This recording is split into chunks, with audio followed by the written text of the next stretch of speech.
Welcome back to the show. My name is Aaron. I am one of the hosts, and this is my lovely wife, Asia, the co-host. And today we have an amazing person to me.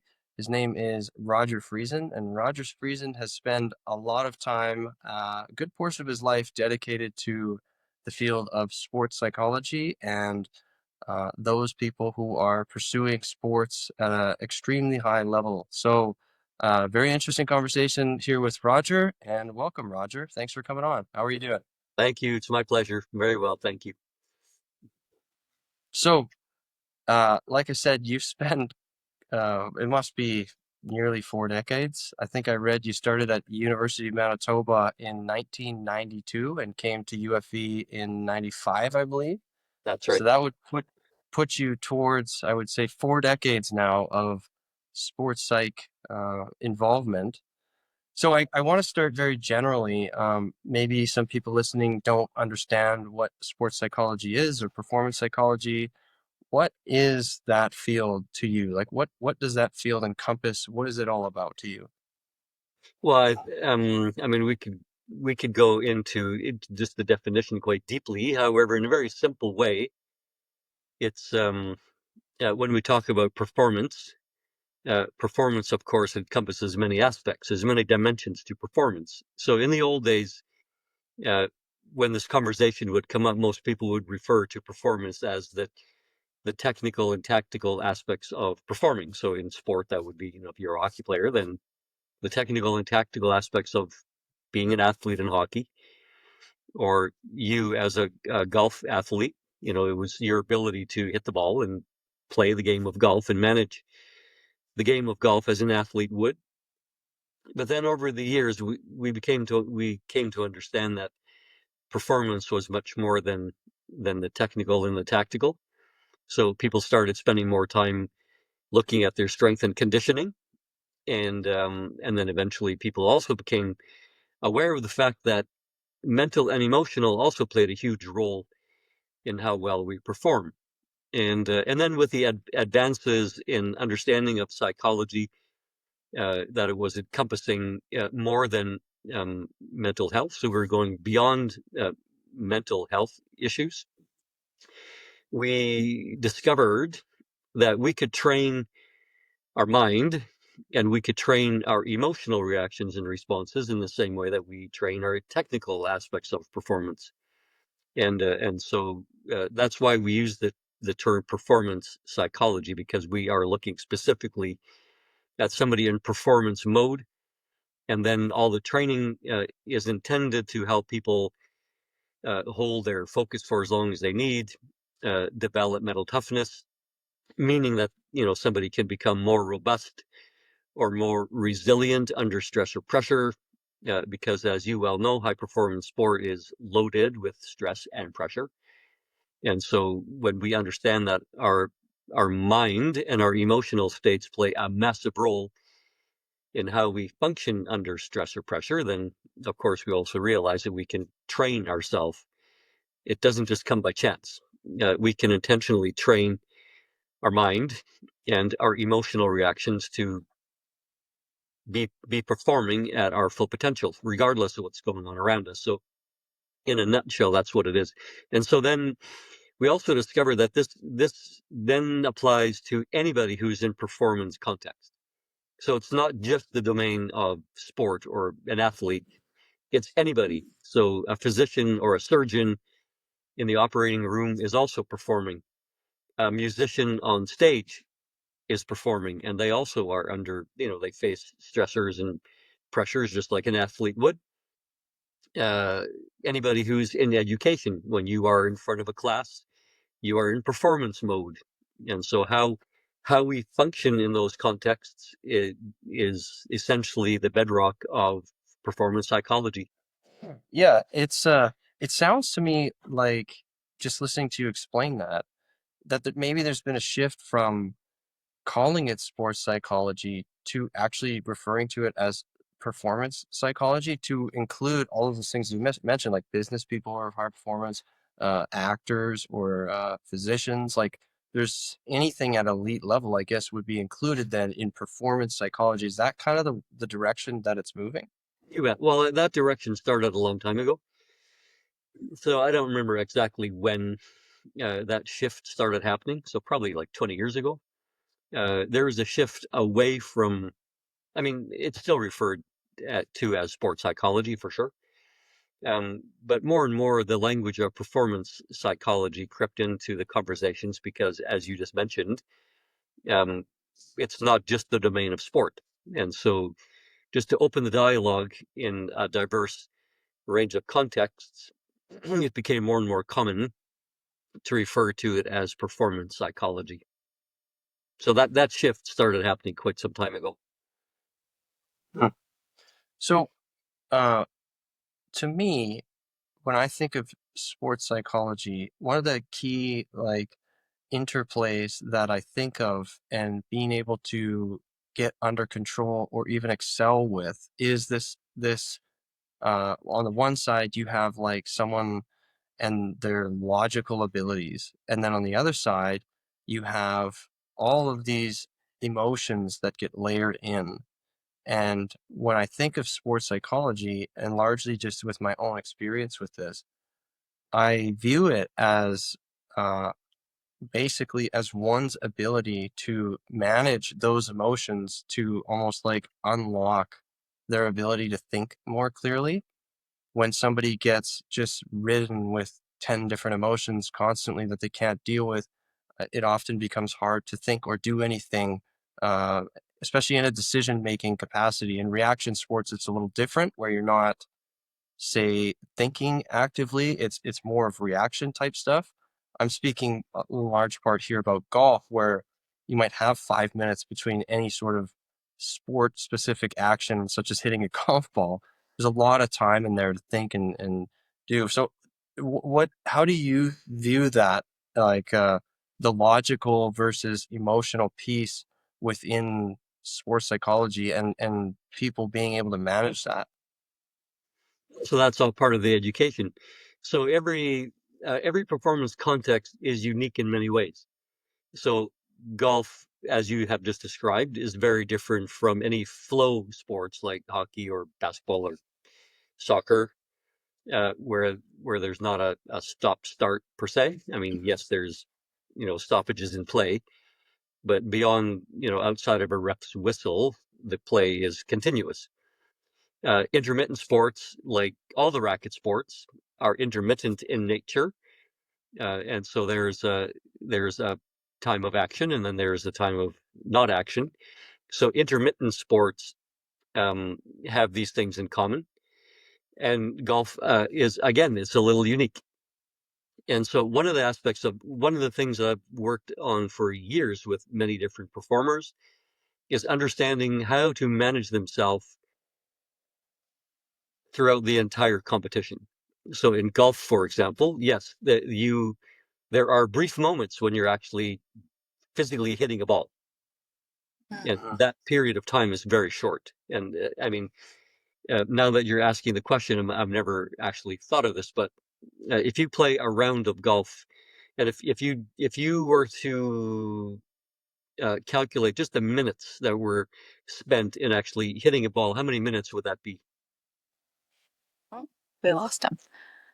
It's probably I don't know how long is golf? It's like 5 hours of a round, but actually hitting it's probably like an hour. Yeah, I mean, it might even be less. Yeah. And so then we have, um, a very brief period of time where there is action, specifically related to, striking the ball. And there's a substantial amount of time spent in activities that are not specifically related to hitting a ball. So like walking from one point of contact to the next. And if it's a par five, then that walk takes a long time. Mhm. And so that means there's a lot of time to think. So then the training takes on a slightly different flavor. So we need to also understand, so as it relates to our thought process and what we're doing cognitively, when do we need to engage and when is it okay to just let our minds go? And so many years ago, and I can't remember, Aaron, if you were part of the conversations, but I developed a pre-shot routine. And after a lot of time thinking about this and talking with athletes who are competing in golf, and a lot of that happened at University of the Fraser Valley, because I spent a lot of time with certainly the men's team back in the day.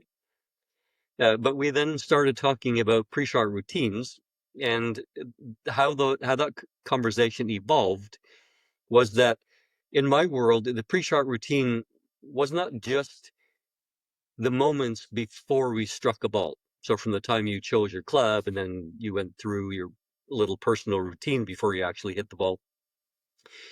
In my mind, the pre-shot routine started the instant you had hit a ball. So let's imagine you're on a par 5 on the first tee. So there you hit the ball, and there's going to be quite a long time between you hit that ball and the next time you're going, by the time you hit your second shot. And so what do we do with that time? And so in my world, the pre-shot routine started the instant somebody had hit the ball. And so we developed several phases. So the first phase was flushing emotion. So we need to understand, if it's a really good shot or a really bad shot. We need to be able to flush our emotional reaction to whatever just happened, so that we can keep ourselves in a state of equilibrium. Then the next phase was essentially allowing ourselves to go into recovery mode mentally and emotionally. So the time that it takes to walk to where your second lie is, and in a par 5 after your first shot, that's going to be a while. So there's an opportunity to then go into a decompression mode where you're not really doing anything, other than allowing yourself to relax and enjoying the environment and so on. And then as you approach where your next ball is, then you start gathering information. So we now have to gather all kinds of information. So what the environment is doing, where the ball lies, what we have to deal with, what do we see. So we're gathering information, and that eventually would lead to a choice. So a choice both in terms of club selection as well as what we are attempting to do with the ball. And then we would actually go to the bag and pull out the club, and then do the final, what in the early days would have been considered, or what most people would consider, the pre-shot routine. So the motions that they would go through then before actually hitting the ball. And so at that point, the idea would be to clear your mind completely of everything. So you've done your homework, you've gathered information, you've made a decision, and now what you are committing to is simply executing with no further thought or no further analysis. And the other thing that I added into athletes that I worked with, it's been a while since I worked with a golf athlete, but the other thing that we would try and instill in people is to be very mindful of language. So, because it's very common, what I learned in working with golf athletes, for example, was we would, approach the ball and wherever it was lying, and we would uh, subject it to uh, an evaluation. So it's either a good lie or a bad lie. I tried hard to get people to go away from that language. The lie is just what it is. It's neither good nor bad. It's just wherever that ball is, now you get to do something with it. And the greater your skill is, the greater your repertoire is, the more options you have of managing whatever that lie is. So it's neither good nor bad. It's just the lie is what it is, and now you get to make it a choice on what you're going to do, and then you execute. And so these are all things. So when you ask logic or emotion, the idea was to be very mindful of our emotions. And the fact is, as human beings, of course, we function on an emotional level. So when we hit a really good shot, and I'm just picking on golf right now since you are a golf athlete.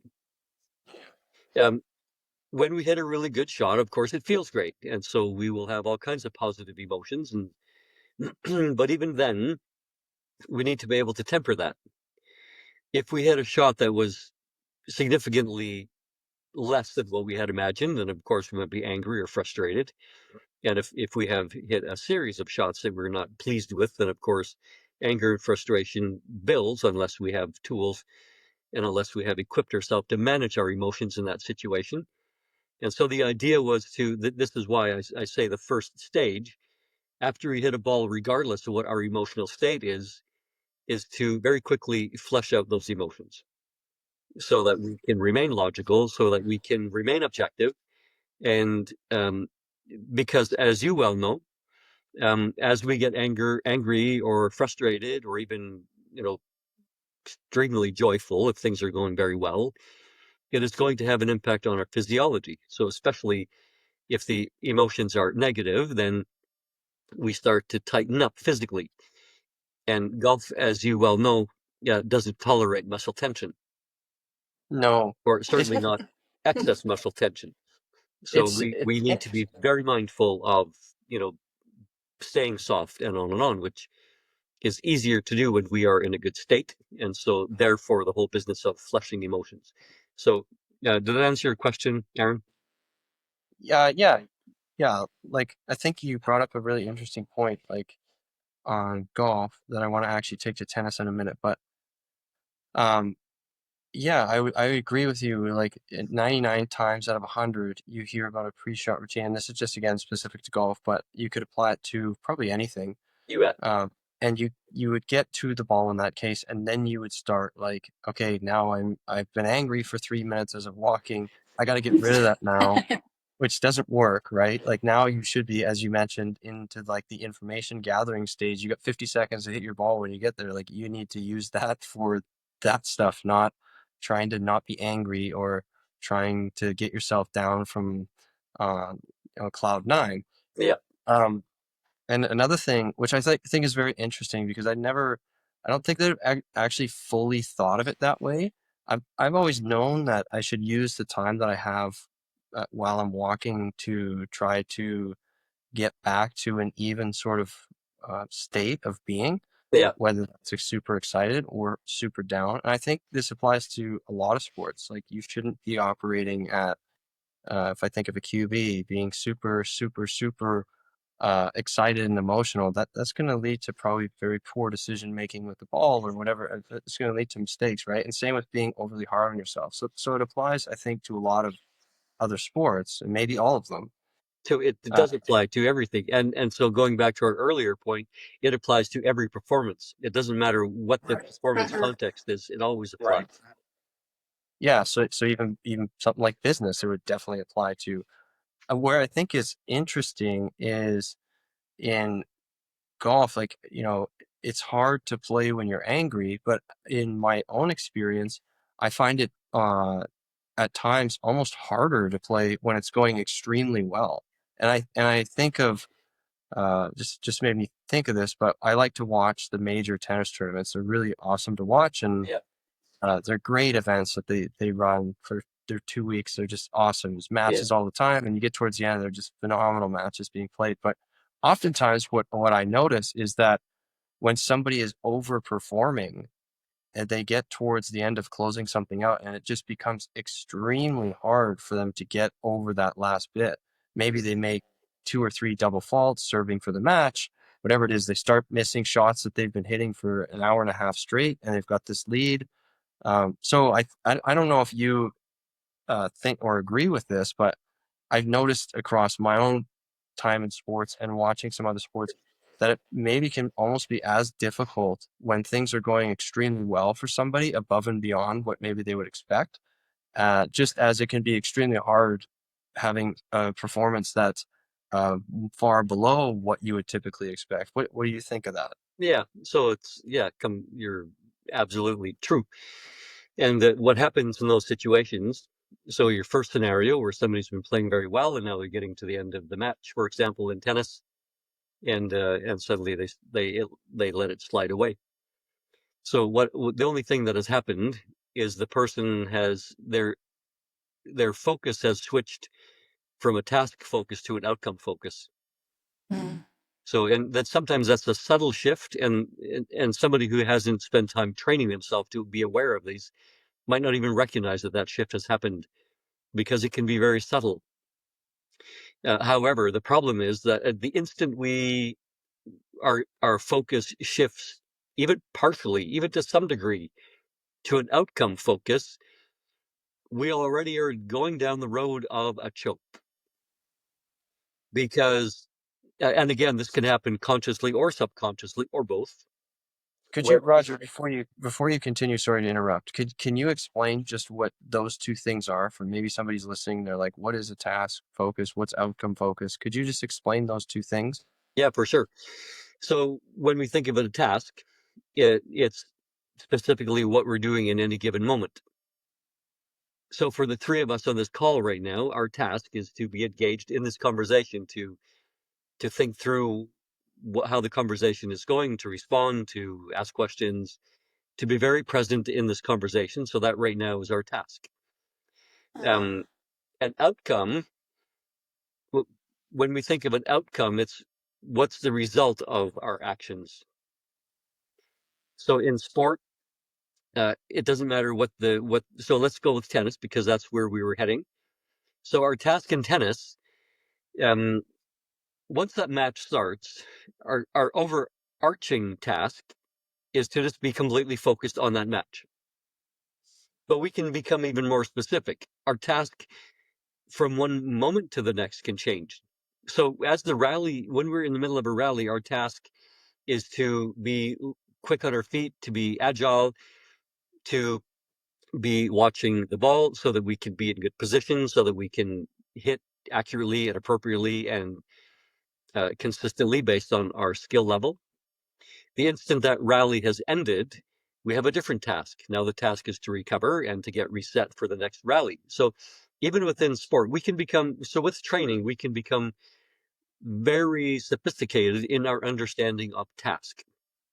So at a higher level, it's not enough just to say, well, I need to bring my best performance. That's my task. Although we can be much more specific than that. The outcome thinking is so again, if we bring this to sport, it's winning or losing. That's the outcome. And in sport, nobody wants to lose, especially if those outcomes have significance attached to them. So, for example, the Winnipeg Jets won in the most glorious fashion in round one just a few days ago, scoring a goal with They 1.2 did. seconds left or whatever time was left on the clock. Crazy. So if anybody on the ice or anybody on the bench for that matter, if they had been too obsessed with the outcome, so if they lost that game, that was the end of their season. Mhm. So if they had been thinking too much about outcome, chances are they would have gotten tight. Their mindset would have been too conservative because we don't want to make a mistake, because if we make a mistake, chances are we're going to lose. And so it's an irony because the very thing that we want to happen to win, the very thing that we don't want to happen, which is to lose, is more likely going to happen because on some level we are thinking about the outcome rather than our task. So what is it that I just need to do in this moment? That's where my thought process should be, and that's the only thing that I should be thinking about. And so the scenario that you created just a moment ago, if somebody is winning and they're coming toward the end of the match, if they haven't considered this kind of training, or if they haven't considered the difference and the significance between outcome thinking versus task focus, they so now I go back to what I was saying, consciously or unconsciously, we start thinking about the outcome, we start thinking about winning or losing. So that means we get more tentative, we start becoming more tense because now we're a little bit uptight. The very thing that we're trying to avoid is probably what's going to happen because our mind is no longer on our task. I actually have a question that kind of brings it back a little bit, but it's more so because when we were talking about the golf situation, you had mentioned just the vocabulary and the choice of words that we use. And even just like outside of sport and just thinking of performance in general.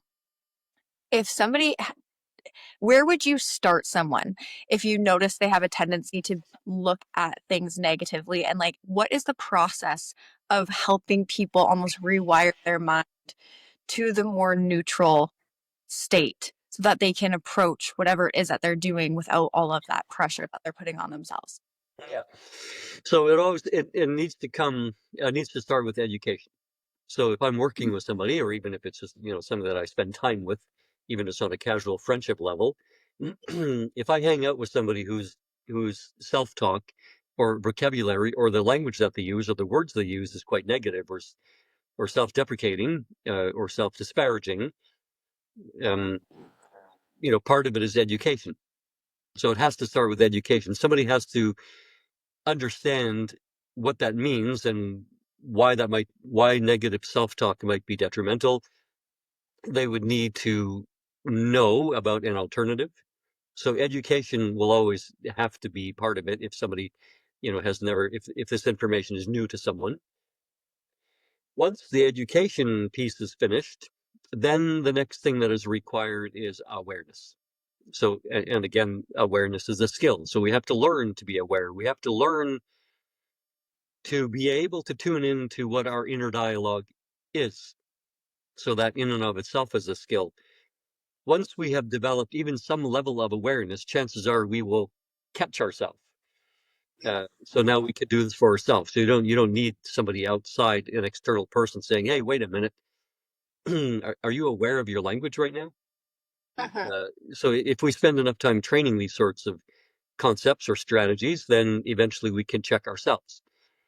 So I can start recognizing in myself in any given moment that my inner dialogue or the words that I'm using or the way I'm talking about something right now is actually not very helpful.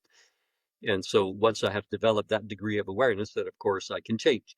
And the analogy that I often use is that of music on our little devices. So I don't know anybody these days that doesn't have a cell phone, whether it's an iPhone or something. I mean, we are glued to these little devices these days, and that is a blessing and a curse. And these Yeah. devices are miraculous little tools. They they provide us with all kinds of tools, including music. So I, for example, have all kinds of music stored on my phone, stuff that I've downloaded. I have playlists, and these are playlists that I have chosen.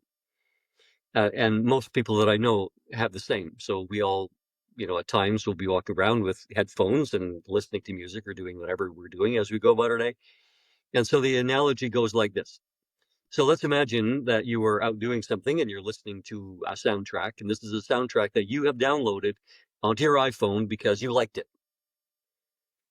But most people, when I share this analogy, most people will recognize and agree, and they will, let's imagine that their playlist is on random shuffle, and at, it's at one moment a song comes on, and whatever the context happens to be for that person at that moment in time, they don't like that song.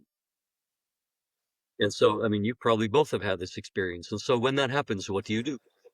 You change a song. Yeah, you go to next. You hit next. Yeah. So our brains are exactly like that. So if we recognize that the track that's playing in our mind is not helpful, it's not positive, it's not constructive, it's not really serving us in any useful way. If we recognize that, then the question would be, well, then why on earth would I listen to that song? Just like we do with our playlist. If we don't like a song, we hit next. Our mind, True. curiously enough, is just like that. However, in order for us to be able to hit the next track button, we have to have trained ourselves. We have to have created a track that is more helpful, more conducive, more positive to whatever it is that we're trying to accomplish. So we Mhm. can't it's not enough just to say, well, don't think about that. Don't say that. Our brains don't tolerate a void in that way. And so there has to be something to replace the negative with.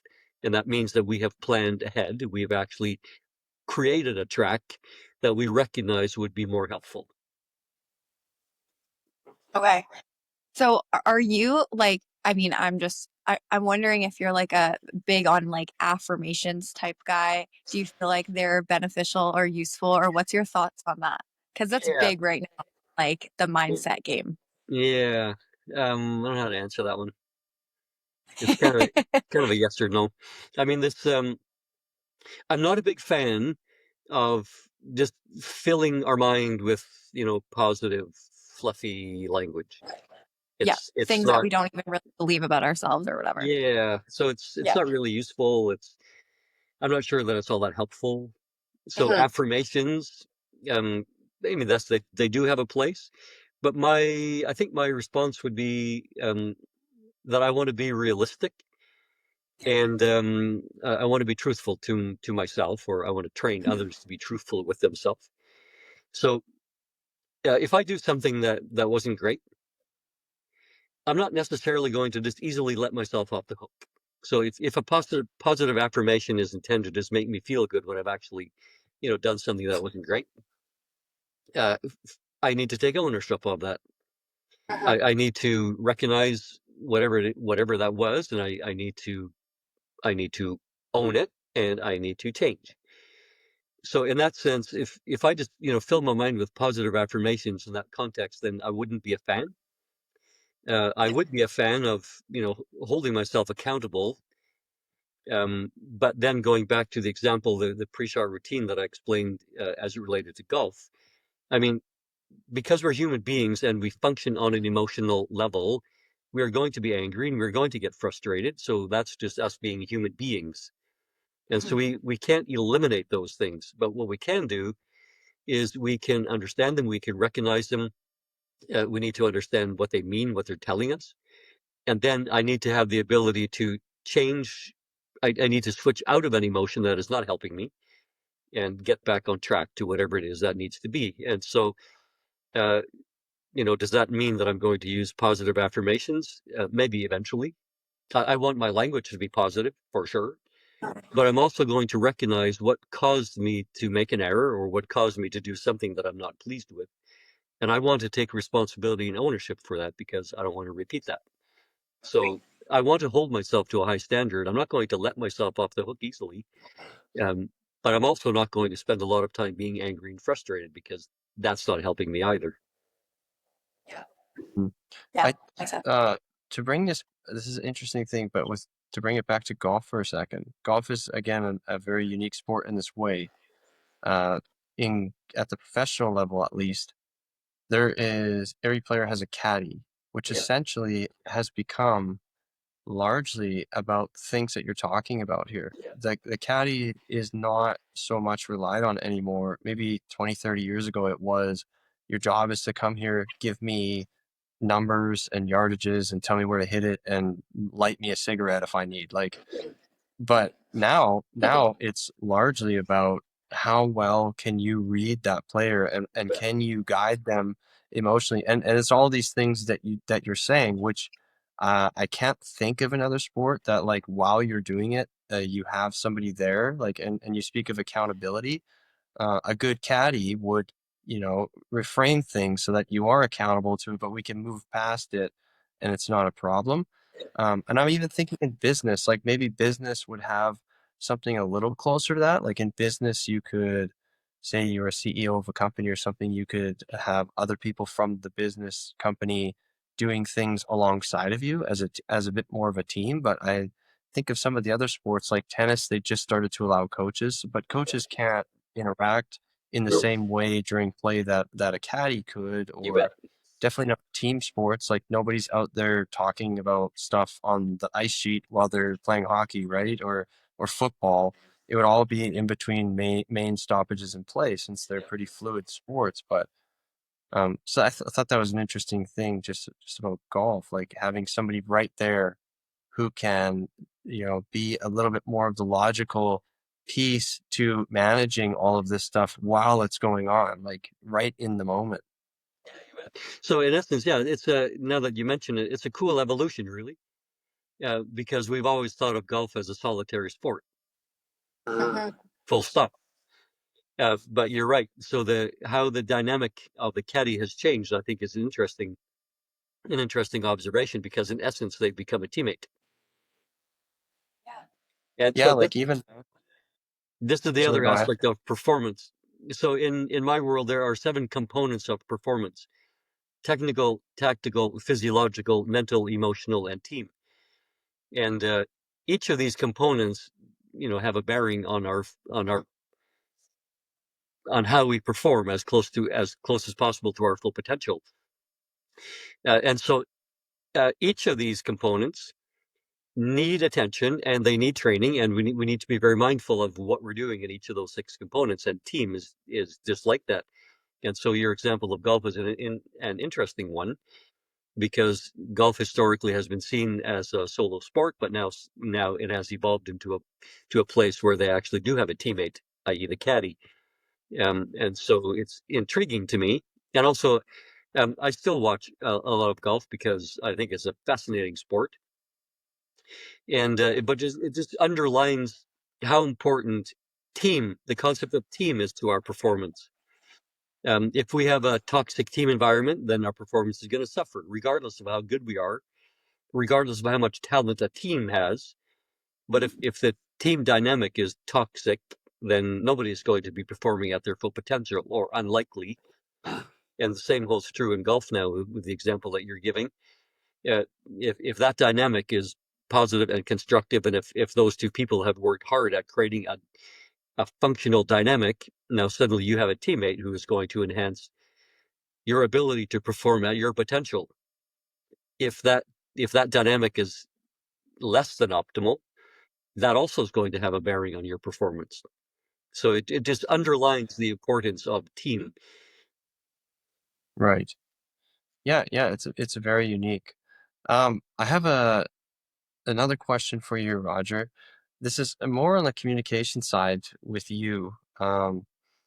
So I've worked directly with you at times when both of us were at UFE. I was as an athlete, and you were there as a professor teaching sports psychology in the kinesiology department. And I remember numerous times having conversations with you, and um, especially when I was going on a fairly big trip. I remember I didn't really know how to handle some things, and I wanted to have conversations with you. And we sat down a few times. And one of the things that I remember, and I don't know if you did this intentionally, I think you do, but I don't know if you do this intentionally, but you uh, oftentimes use silence as, at least I feel, as a tool to get people to either open up or to keep talking. And an example might be like you would ask a question, and then maybe it's a question that's hard for somebody to answer. You know, it's in a personal environment, just the two of a sports psych person and an athlete maybe,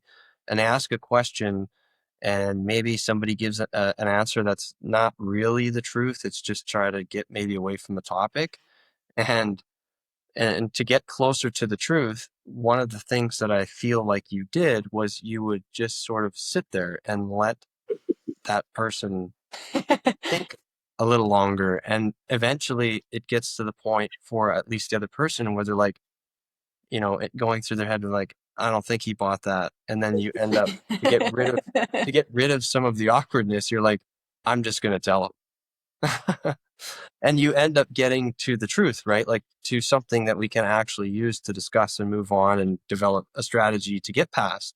So I feel like you've used silence as a way to like open people up with the communication that you have with them. Is that something that you actively do, or is it just something that happens?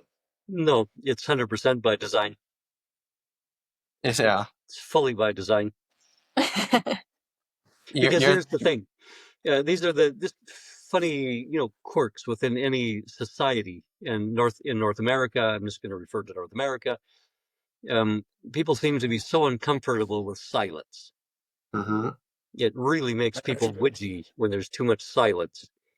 So we have been programmed to just have our airwaves filled all the time. We have a really hard time, or I'm just generalizing. Society generally has a hard time with silence.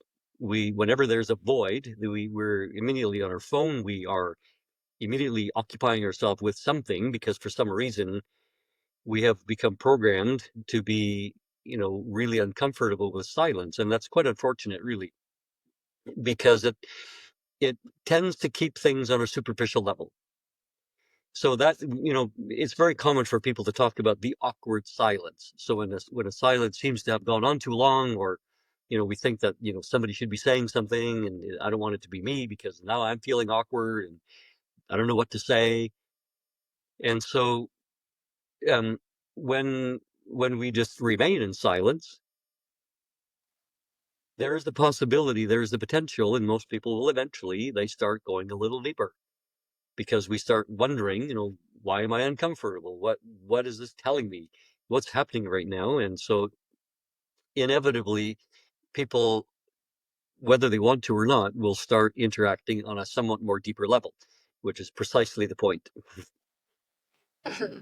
It's an extremely effective tool, because I remember experiencing it firsthand, and you almost feel like there's no way other than just to share it. Like there's nothing else you can do, and it's freeing in a way, because it's almost like I didn't want to do this, but he forced me to do this just by not talking, and I have to talk. So, and you actually get somewhere. So it's something that I noticed just from when I would speak with you, that I actually try to use it as much as I can in my world today, just because I know how effective it was when you used to do it uh, with me. Like, so I thought I would ask you about that, because I figured you did it on purpose, but I know it is actually a very effective thing to do with getting people just to open up and speak. So Yeah, and there's a there's a second part to the strategy, and the second part is, and again, this is a quirk um, within our present culture. Everybody just wants the immediate answer. We want the quick fix.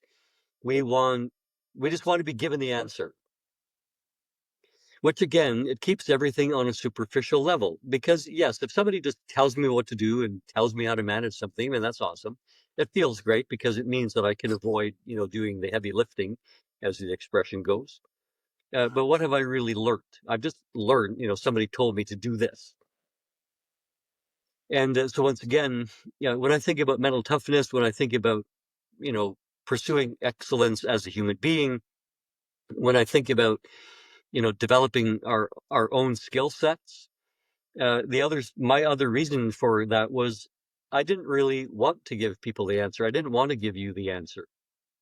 I want to be a guide.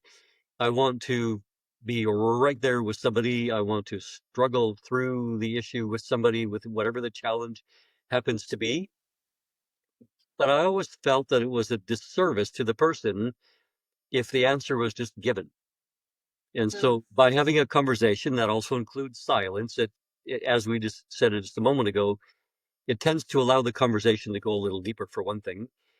And it also eventually will allow the person to come up with their own answer, come up with a solution, or at least together we can come up with a solution. So rather than me just telling somebody, we can actually come up with a solution together. And what happens then? So the person then has developed something within their own skill set, but chances are they've also, even if it's imperceptible, but they've developed some degree of self-empowerment. So we now feel just a little more capable, a little better equipped to manage something. And so as we develop that kind of a thought process, there's no telling where that can take us. So there's kind of there always were two strategies at play. I believe heavily in that concept with our two kids. We have I was five just and a gonna half say year that. old I feel like and I can apply nearly this here. 4. And this is something that I believe in heavily with our kids, is like I don't want to like necessarily give them stuff or give them answers, or I they're just sort of getting into that stage, especially the older one, where it's like you asked me a ridiculous question, and I'm like, well, I think you could probably answer that. Like, rather than just answer their question because they don't want to think, Yep. they are kind of, it's put back to them. Well, why don't you answer your question? Like, I think you could probably come up with a pretty good question as to why I'm making food. Yeah. Like I'm hungry. That's why I'm doing that. Or so and I think it just gets more valuable as they get older. But we're sort of just in the early stages of that game, where it's like, no, I think you could probably come up with an answer. I'm happy to help if I can, but I don't Yeah. want to just necessarily tell you how to do something, or give you the answer to something. So Yeah. interesting. Asa, you were going to make a comment. What were your Yeah. thoughts on that? No, I was actually just gonna relate it the exact same way. I was thinking about this and how it relates to parenting too. I was just thinking that of the self-empowerment. I think that's what we always want to try to do with the people around us and particularly our children. And so just as soon as Aaron started saying like, I think about this with our kids, I was like, that's exactly where my mind was going with it too. So yeah, I totally relate. Roger, so there's lots of people out there who like think that if I do things, just outright do stuff for other people, that it's helping them. Yeah. Do you agree with that, or what's your thought on Not really. Yeah. No, why I do you don't. think why do you think people do that? Well, so I mean, there's a couple of reasons. A, it feels good to help somebody, and so our natural instinct is when somebody asks for help or asks for something. I think it's a human nature response just to go and do that. And there may well be a time and a place when us just stepping in and doing whatever that request was, maybe that is the right response. However, what I also find, for the exact same reasons that we've just been talking about right now, there are also many times in even in my world, even I'll just give you a classic example. So, so here on Quadra, on our property, uh, as we've been developing this property, we built a really nice and thoroughly equipped shop. And the shop is set up to do fine woodwork, fine metalwork, fine pretty much anything. I mean, we've had so many projects coming through the shop so far already.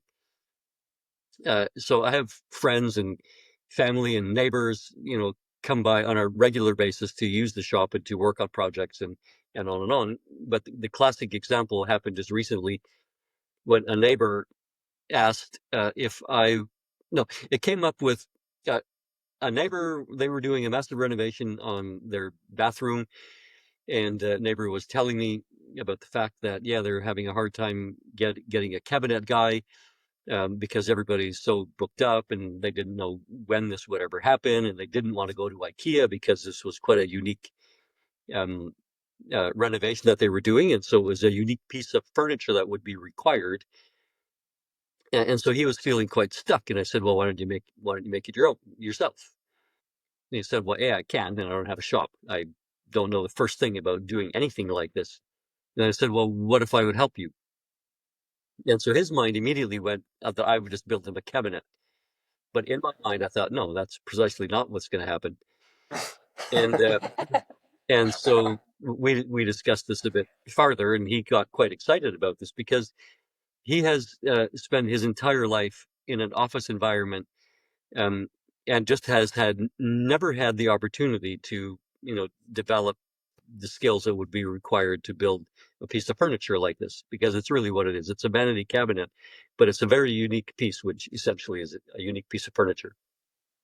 And I said, well, I'll tell you what, starting this Monday, so 2 days ago, um, you show up here at 9 o'clock, and we together are going to build you this piece of furniture.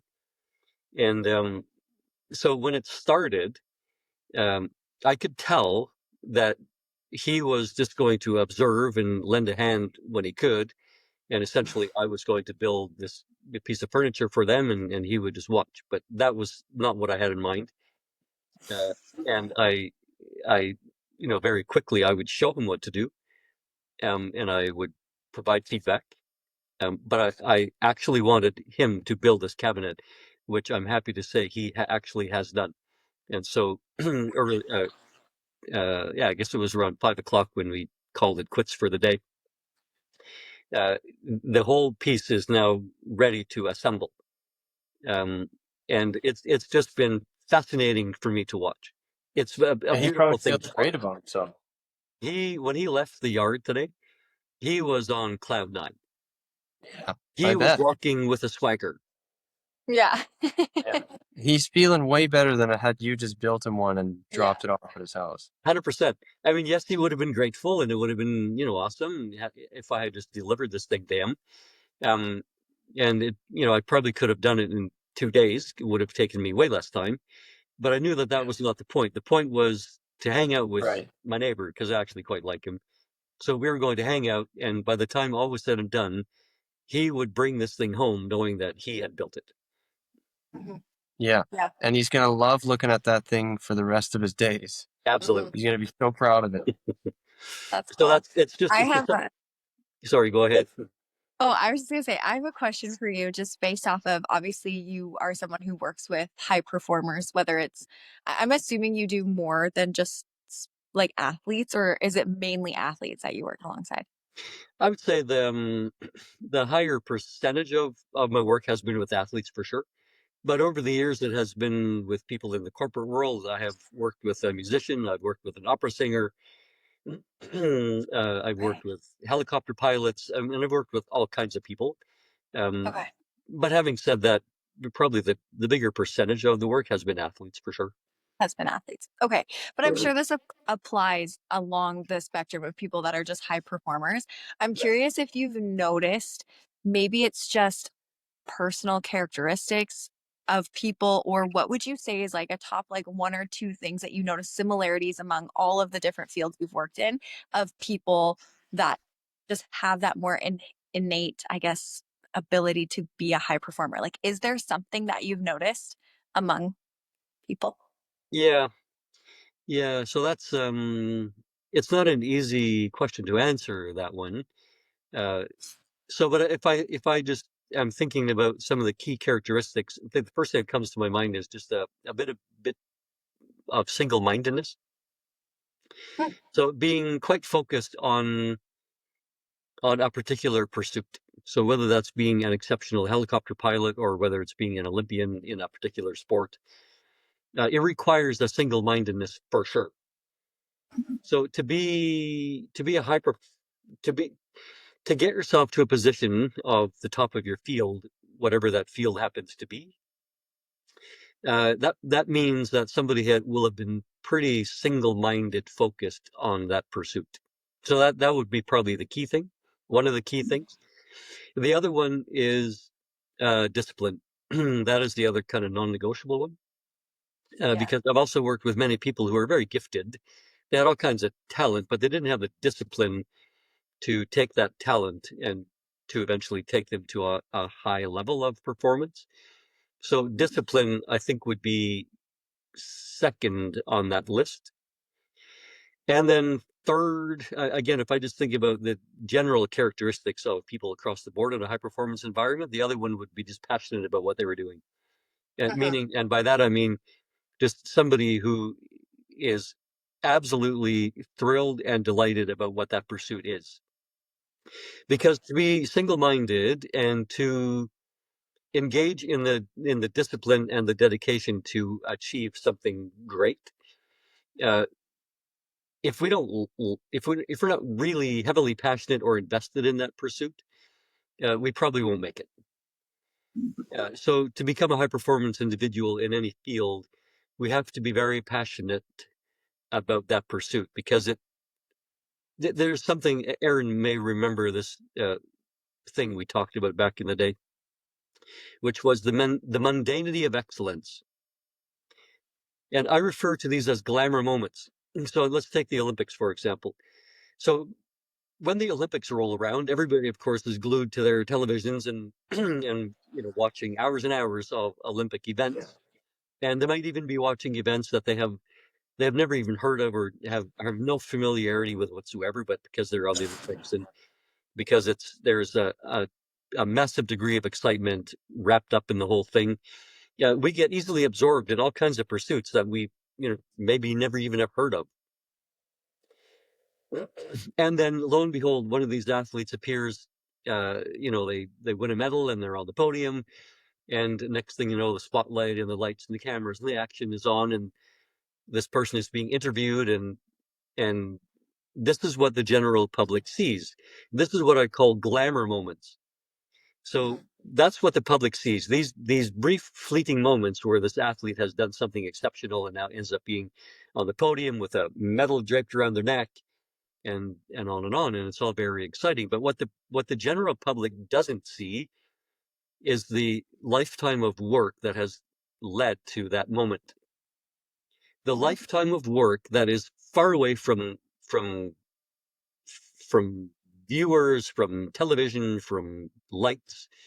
So this person has worked in probably in anonymity, in a pursuit that nobody really even cares about outside of the Olympics.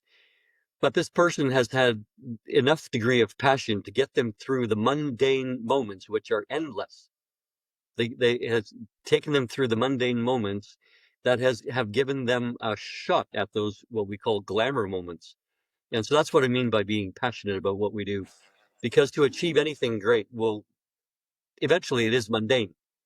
To just Yeah. work at something, to hone your skills, to be committed to a level of excellence will eventually become mundane. And so if we're not passionate about what we're doing, chances are people won't stay with it.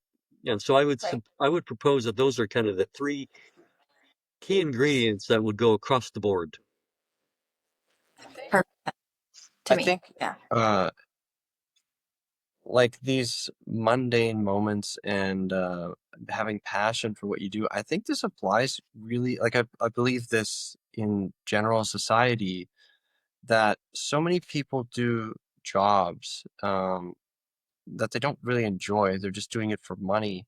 Yeah. And if society was able to figure out how to better organize and have people doing things that they enjoy, somebody would get much better at their job because they enjoy going to work and showing up and actually learning the skills and doing better at it, being more productive at it. And money isn't necessarily the only factor that's considered as to whether I'm going to go work there or not. Yeah. And I think people would have a happier life because that's a big part of people's lives, right? That's like 40 or more hours a week typically for Yeah. people going to something. And if it's something that they don't enjoy, they're definitely not going to improve at a rate that's even close to if they did enjoy going to it. But there's all kinds of ripple effects that would come from that. So it's just an observation that I have Yeah. of For our sure. population in general and how productive people could be if they were doing something that they enjoyed to a greater extent and didn't just tolerate to go to work. I hate it and I go there every day Yeah. and I tolerate it because it pays me the money that I need, but Yeah. it's not a productive thing, like. Yeah. I agree. Fully agree. So I wish there was an easier solution to make that happen. I don't have that solution, but I would love to see one day because I think our society would be in a much better position as a whole. But and Yeah. I want to ask you about some of your Olympic experiences, Roger. You've been, I don't know actually how many you've been to. It must be like a handful now, summer and winter, if I'm correct on Yeah. So I've had that. the privilege of being on the ground at 5 Olympics. And I've had beyond that, I've worked with teams helping to prepare teams for I think Paris was Olympics number 11. Wow, it's a Well, lot. summer So and winter.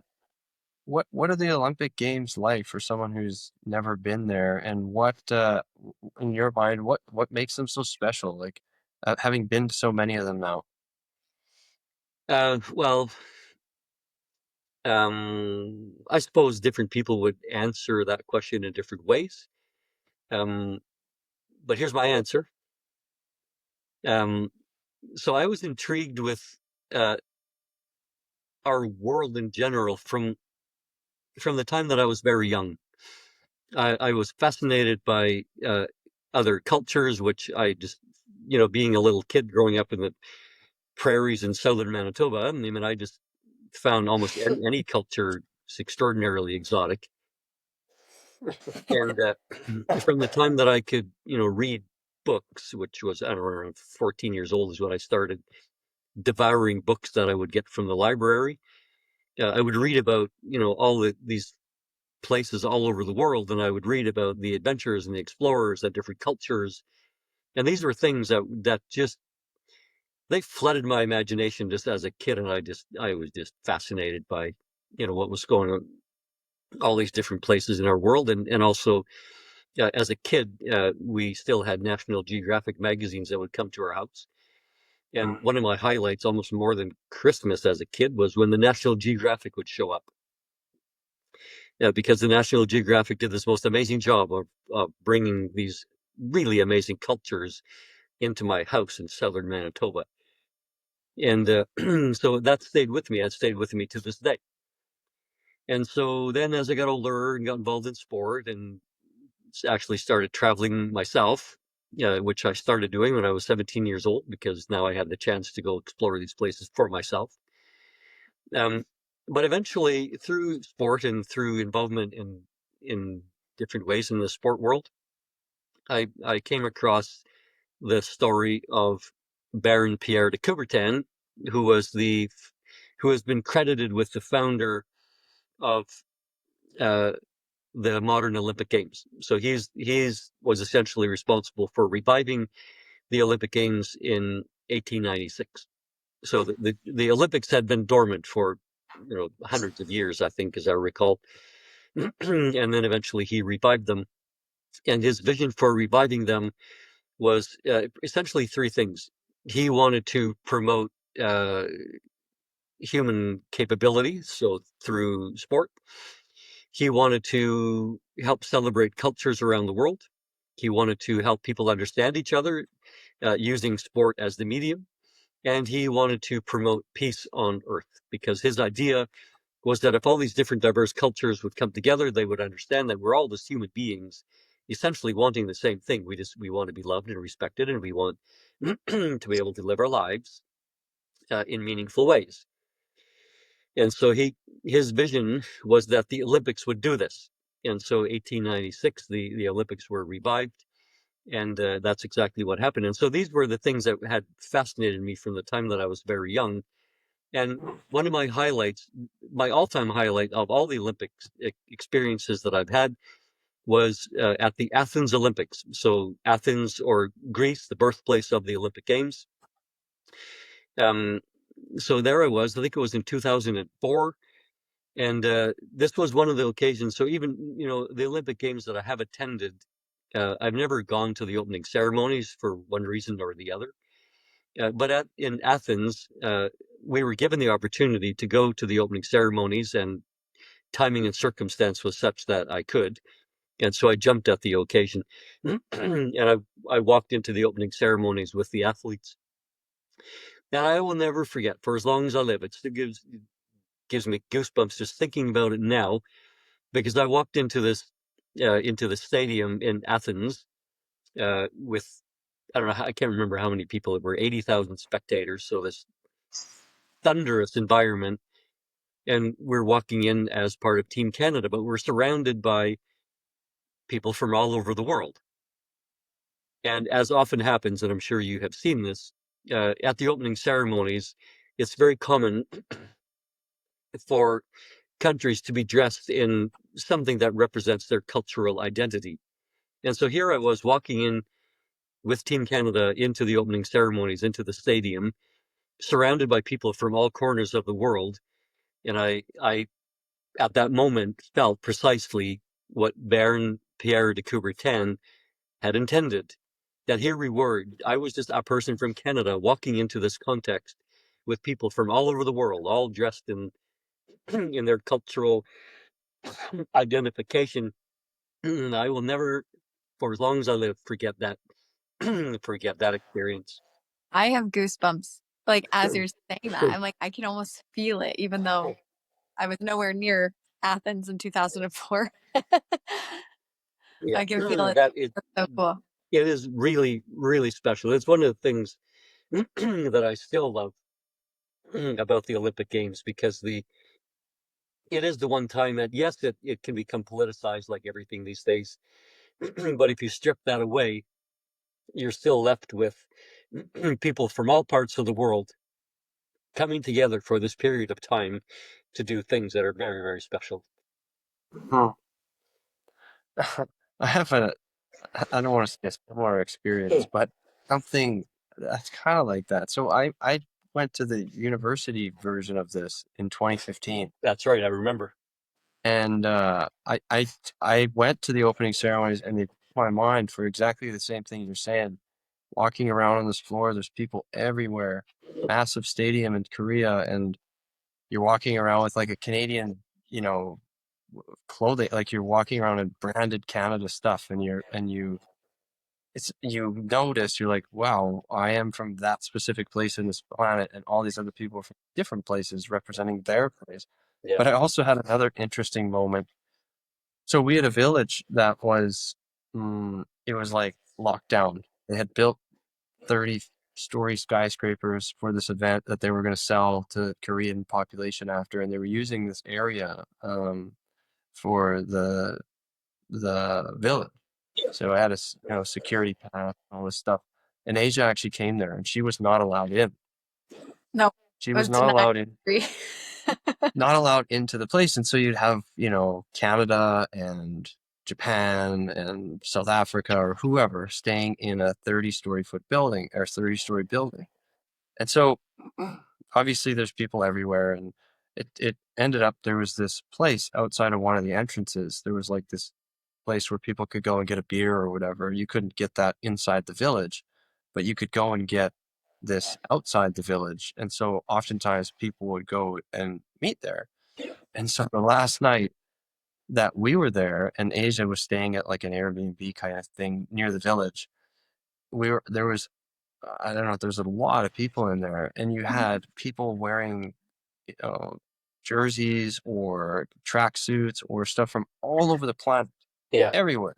Yeah. Different accents. Some couldn't speak English, some could speak English. So, and and then you are just talking and interacting with these people from all over the place, and Yeah. it was just a really weird experience. It was odd that all these people were here doing the same thing from all different kinds of places. Yeah. And it ended up getting a little bit out of control. Like you got all these people whose sports are ending and they're just drinking heavily outside of this place. But Yeah. it was just a really unique experience. Like I'm not sure I'll ever have another experience like that in my Probably life.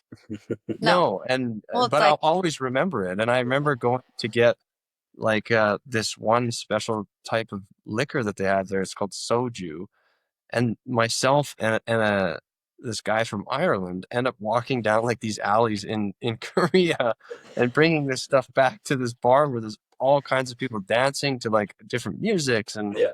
and anyways, but yeah, it's really a really unique experience. So that reminded me of that when you said your experience in Athens. Amazing experiences. Yeah. Like you'll never forget that. It's one of the most, you know what, honestly, that's one of the most amazing experiences I've ever had in my life Yeah. was that like congregation of people in such a like a packed little space and all different culturally. Like it's just so cool. And I'm like you.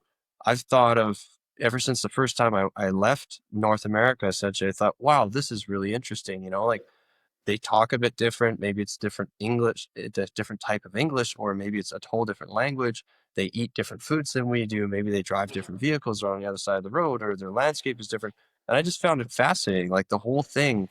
And it's one of the reasons I really love to travel the world is I just like to see how groups of people on this planet get things done just maybe in a different way than we do here in Canada. Yeah. And this It's is always just fascinating to me.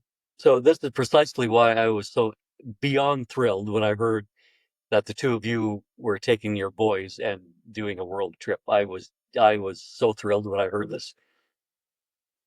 Yeah, it that was again, amazing. the best thing that we've ever in our lives for sure.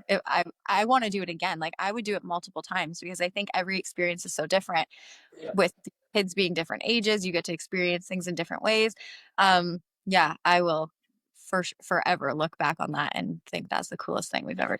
Roger, it'll be very interesting to watch them over the next number of years and just see how that influences them, that experience. Like our kids will say like gracias, like instead of just saying thank you because we spent 3 months.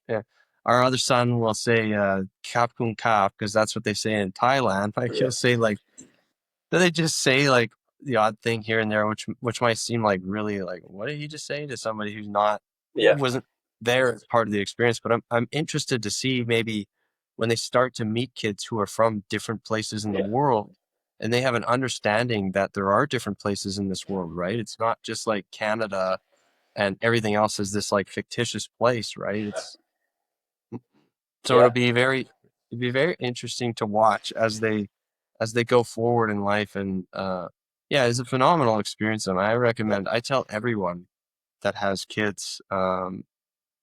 I'm like, you should just figure out a way to do it. Like you're not gonna regret that. You're never gonna regret Never. it.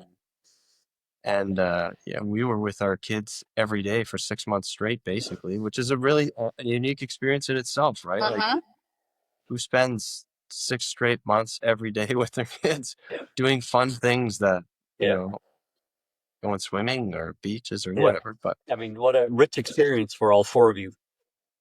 For it sure. was. Yeah. It was something we think about trying to figure out how to do again, but it might be a little more complicated as we go down the road. But all right, I think Roger, that was amazing, and we really appreciate your time. I'm certain that I'm going to bug you again down the road to come on and chat because I just really enjoy chatting with you, and you always have such interesting perspectives and unique ideas, and I love it. So thanks a lot for joining us tonight, and hopefully your Winnipeg Jets are doing all right. I can't wait to go see what happens. We'll let you go so you can check. Yeah, well, but we'll let you go. Maybe you can watch like the second overtime or something. Maybe they tied it late. And Awesome. all right, okay. Yeah. Thanks a lot, Roger. Good to see you, and I appreciate your time. It was nice meeting you, Asia. Yeah, you too. Thank you so much for being on. Very welcome. All right, we'll talk to you later, Roger. Bye You bye. bet. Bye.